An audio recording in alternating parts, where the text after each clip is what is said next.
Aaron Rodgers is one of the greatest quarterbacks of all time. And if he doesn't want to play preseason games, Aaron Rodgers is not going to play preseason games. And Coach Matt LaFleur conceded this to Rodgers. And yesterday, he addressed media revealing how he's given Rodgers even more power and responsibility over how the team runs. Check it out.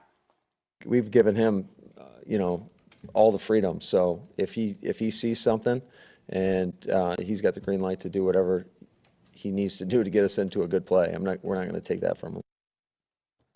The Packers opened the NFL season Thursday night in Chicago against Mitch Trubisky and the rival Bears. But who's under more pressure this season, Trubisky or Rodgers? And we welcome back Dan Orlovsky. Dan, who's under more pressure? It's Mitch or Trubisky. You started your beautiful segment by saying Aaron Rodgers is one of the greatest of all time. That's pretty much written down as him being in that conversation. Let's go back to the genesis of Mitch Trubisky's career, because Ryan Pace, the general manager, decides, you know what, my draft slot's not enough. So they trade the third pick. They trade the 67th pick, they trade a fourth-round pick, and then they trade a 2018 third-round pick. You gave up 4 valuable assets to your organization to go get the quarterback. Inherently, when you do that, there's pressure on that. Then you go hire a head coach, not because you think he's really good at this, and that, because he can get the guy that I gave up all those assets for, he can get him to play his best football. So you've then hired your head coach because of that quarterback. Now you've drafted all those pieces around him, and you've given Trey Burton money, and you've given Allen Robinson money, and you've given Cody Whitehair an offensive lineman money. You've drafted Montgomery, and you've drafted Riley Ridley for Mitchell Trubisky.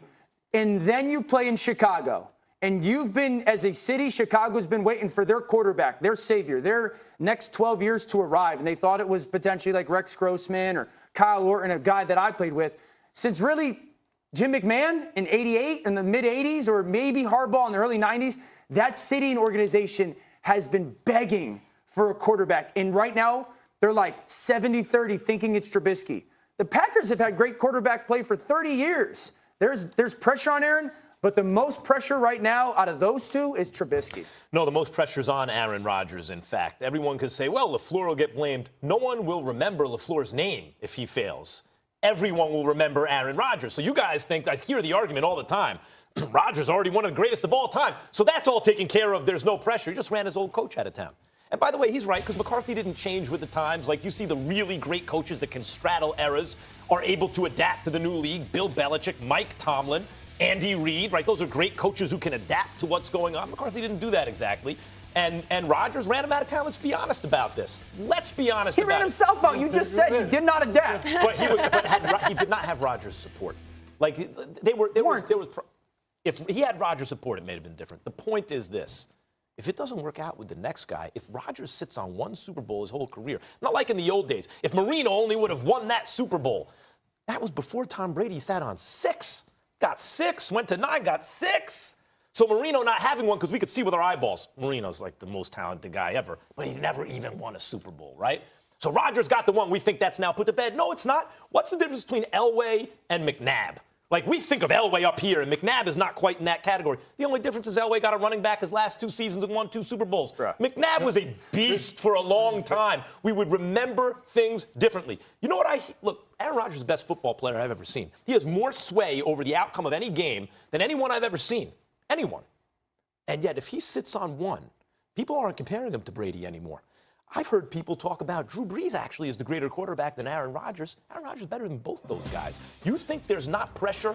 New coach runs the old guy out of town. The new guy put in. If this doesn't work out, if he ends his career on 1 Super Bowl, if he loses to the Bears, ESPN simulated the season 11 billion times. The Packers won 13 games. You know why? Because of Aaron Rodgers. If they miss the playoffs again, history will remember him differently.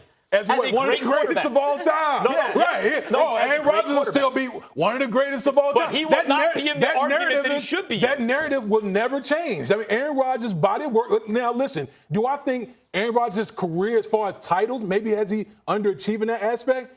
Probably. I think you could definitely put some of that on the coach, because like you just pointed out, the coach didn't adapt to what's going on in the National Football League right now. The pressure's on Mitchell Trubisky. Dan pointed out, had a lot of points. Number one, you gave up a lot of assets for the guy. Okay, you go from 3 to 2, give up a boatload of assets for a guy. You go out there, you hire an offensive-minded coach just for the quarterback. Okay, then you go out there and you're signing guys in free agency. You make a big move for Khalil Mack. Mm-hmm. Why do you do these things? Because you got a quarterback under a rookie deal, okay? Because these teams understand that you have a window, especially when you got a quarterback under a rookie deal. You got to capitalize right now. Who has the better roster? The Bears. Chicago Bears or the Green Bay Packers? Bears. The Bears have the better roster. If you look at the Bears right now, everyone will say the Bears just as good a contend of anybody to get to a Super Bowl right now. But what does Trubisky have to do? And everyone has to not mess it up. No, that's not good. No. That's not good enough because guess what? You're going up against Jared Goff in the playoffs. You're going up against the Drew Breeses. Like, there are a lot of really good quarterbacks in the NFC. So it's not good enough to just, don't mess it up. No, he needs to take the next step. Like Pat Mahomes took the next step. No, you're missing my point. Pat Mahomes took the next step. We need to see Mitchell Trubisky. I'm not saying take the next step. Mahomes didn't take a step. He beamed up like hold on. I'm not saying that he needs to get to that type of level, but he does need to take a next step as far as his production is concerned in order for the Chicago Bears to realize all the moves that they've made to help But Mitchell wait a minute, Trubisky. you're talking about once they get to the playoffs, if they get to the playoffs. I'm talking about whether or not they get to the playoffs. So start the season, we can't start projecting what they do in the playoffs. I'm talking about who is under more pressure to even make the playoffs, right? Trubisky's on a team where if he doesn't screw it up, they should be in the playoffs. The reason ESPN, I believe, when we simulated it, if he doesn't play well, he has to play well. The difference is Aaron Rodgers is expected to play out of his mind. If you took Rodgers off the Packers and replaced him with someone like Trubisky, you think our simulation would have had them winning 13 games? The reason we think of the Green Bay Packers as title contenders just about every year, even though they don't have that kind of team usually, is because of Aaron Rodgers. Much more is expected of him. Well, that's because he's a better player, but that doesn't mean he's not under less or more pressure. No, because he's under more pressure. So if Aaron Rodgers, so you made the comment, Aaron Rodgers is the best football player you've ever seen in your life. So that means that there is nothing that can happen that Aaron Rodgers can or cannot do to change that in your eyes. It's not true. That's not true. You just said he's the best player you've ever seen. I can say peak value. Look, Kobe Bryant. So if he wins the Super Bowl this year, does he become the best player you've ever seen? No, I think he maintains that status. If he doesn't make the playoffs again, it's going to be harder and harder for me to argue that position. Listen. But you say Kobe, he was the best player that you've ever seen. That means someone has to become better than that. Kobe Bryant. Well, listen, Pat Mahomes just had he might be on his way. Kobe Bryant won 3 chips. He did it with Shaq. If he didn't do anything on the second half of his career, if he never won another championship, we simply wouldn't remember Kobe quite the same way. Still, you could make the argument, Kobe's one of the greatest players we've ever seen. That's already cemented. But where on the list is important when you get to that rarefied air. The fact that Kobe did it twice in the second half of his career, went to 3 straight, elevated him.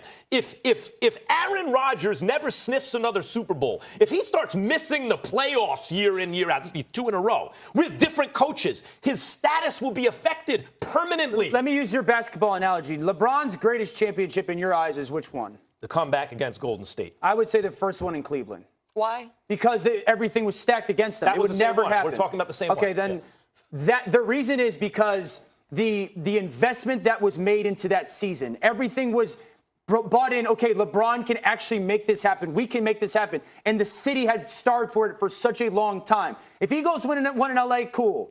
They've had a bunch of championships before.